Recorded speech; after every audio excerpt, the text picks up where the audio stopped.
इस वर्ष 4 अक्टूबर 2024 को नवरात्रि का दूसरा दिन है। नवरात्रि के दूसरे दिन माँ के द्वितीय स्वरूप माँ ब्रह्मचारिणी की पूजा अर्चना की जाती है।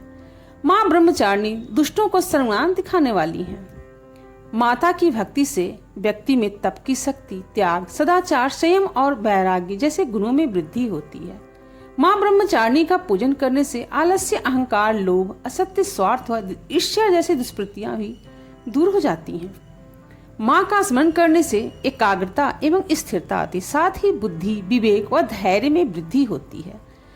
माँ का स्वरूप अत्यंत तेजमय और भव्य है। नवरात्र के दूसरे दिन साधक का मन स्वाधिष्ठान चक्र में स्थित होता है। माँ ब्रह्मचारिणी ने भगवान शिव को पति रूप में पाने के लिए कठोर तप किया। इस कारण माँ को ब्रह्मचारिणी एवं तपस्चारिणी भी कहा जाता है। माँ के ब्रह्मचारिणी को गुड़हल और कमल का फूल बेहद ही पसंद है, इसलिए इनकी पूजा के दौरान इन्हीं फूलों को देवी माँ के चरणों में अर्पित करें। चूंकि माँ को चीनी और मिश्री काफी पसंद है, इसलिए माँ को भोग में चीनी, मिश्री और पंचामृत का भोग लगाएं।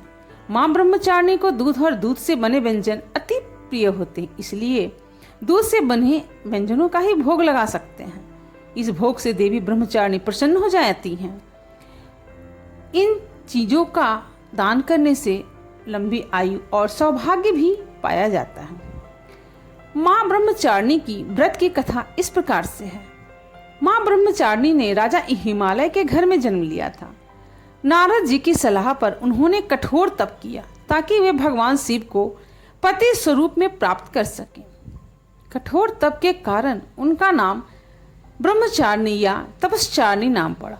भगवान शिव की आराधना के दौरान उन्होंने 1000 वर्ष तक केवल फल फूल खाए तथा 100 वर्ष तक साग खाकर जीवित रही। कठोर तप से उनका शरीर क्षीण हो गया। उनका तप देखकर सभी देवता, ऋषि, मुनि अत्यंत प्रभावित हुए। उन्होंने उन्हें वरदान दिया कि आपकी सभी मनोकामनाएं पूर्ण होंगी और भगवान शिव आपको आपके पति स्वरूप में प्राप्त होंगे। माँ ब्रह्मचारिणी देवी पार्वती का अविवाहित रूप है और नवरात्रि के दूसरे दिन ही माँ ब्रह्मचारिणी की पूजा की जाती है।